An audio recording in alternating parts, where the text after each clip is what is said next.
Assalamualaikum dan salam sejahtera. Bersama saya Salwa Musyidah binti Muhammad Rizwan dari Unit 13 PISMP Semester 6 Major Bahasa Melayu IPG Kampus Ipoh. Baiklah, berdasarkan peta dengan ulasan buku secara dalam talian yang telah dianjurkan oleh Perpustakaan Desa Kampung Datuk Ahmad Said dan Jabatan Pengajian Melayu IPG Kampus Ipoh, saya ingin mengulas sebuah buku yang berjudul Nak ke Tak Nak. Buku ini dikarang oleh Dr. H.M. Tuah Iskandar Al-Haj yang terkenal sebagai pemberi motivasi pada suatu ketika masa dahulu. Beliau merupakan seorang pakar motivasi dan seringkali muncul dalam rancangan televisyen seperti Selamat Pagi Malaysia, dan beliau menyampaikan motivasi yang berguna kepada pendengar. Baiklah, buku ini diterbitkan oleh Karya Bestari Sendirian Berhad pada tahun 2007. Walaupun buku ini memang telah lama diterbitkan, namun bagi saya ia amat berguna dan seronok dibaca berulang kali kerana buku ini dapat meningkatkan motivasi dalam diri saya setiap kali saya membacanya. Buku ini juga mengandungi 320 muka surat dan terdapat 17 bab yang berkaitan dengan mengenal diri sendiri sekaligus cara meningkatkan potensi diri. Buku Nak ke Tak Nak ini membawa satu kelainan dalam dunia motivasi. Apa yang menariknya, kebanyakan bab berpaksikan kisah-kisah benar berdasarkan teladan dan pengalaman yang boleh meningkatkan lagi tahap motivasi dalam diri saya.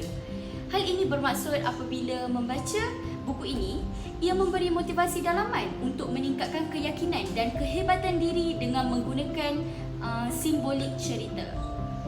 Misalnya, terdapat kisah monyet dan kura-kura yang berkaitan dengan cara meningkatkan potensi diri. Dalam kisah tersebut, terdapat intipati yang dapat meningkatkan motivasi dalam diri saya sendiri mengenai cara mencapai matlamat kehidupan dengan berjaya. Dalam hal ini, buku ini mempunyai kelebihan tersendiri kerana apabila saya membacanya, ianya sangat memberi motivasi yang mendalam dalam diri saya dan sentiasa menjadikan saya berfikir dan merenung semula mengenai situasi atau keadaan yang sedang dibelenggu diri saya sendiri sekaligus membawa kita ke arah yang lebih berpewatakan cemerlang dalam kehidupan. Baiklah, saya ulas sedikit mengenai bab terakhir, iaitu Dr. H.M. Tuah Iskandar menjelaskan bagaimana cara kita hendak mendaki 7 matlamat dalam kehidupan, iaitu mengenai hasrat, kehendak, sasaran, kemahuan, azam, tujuan dan cita-cita.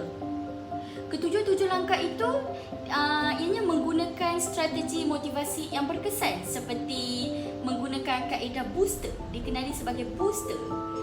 Maka bagi saya buku ini sangat bermanfaat kepada sesiapa yang berhasrat untuk memajukan diri dan meningkatkan potensi diri. Kepada para pendengar sekalian, buku ini amat berfaedah untuk dibaca.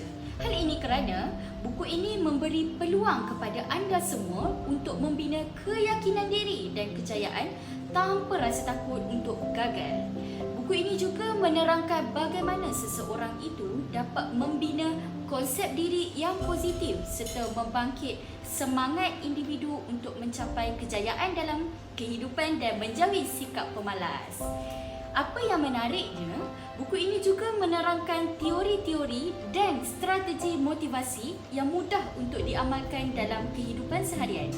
Bagi sesetengah individu yang kurang keyakinan diri, saya syorkan anda untuk membaca buku ini kerana apabila anda membacanya, secara tidak langsung ianya akan merangsang anda untuk membina konsep diri yang positif dengan menggunakan strategi motivasi yang mendorong diri anda ke arah kejayaan dan meningkatkan tahap keyakinan diri anda sendiri.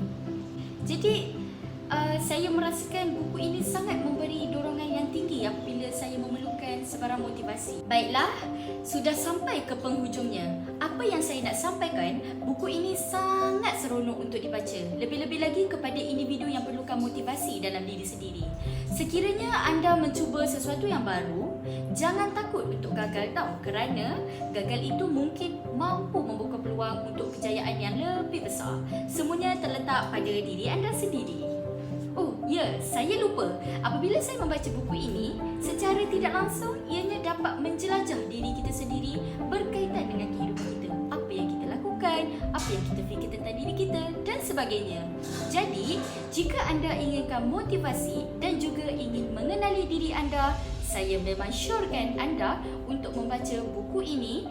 Terima kasih kepada penulis buku ini iaitu Dr. H.M. Tuah Iskandar Al-Haj kerana telah mengarang buku motivasi yang hebat ini. Saya rasa itu sahaja ulasan yang dapat saya sampaikan mengenai buku ini. Assalamualaikum dan salam sejahtera.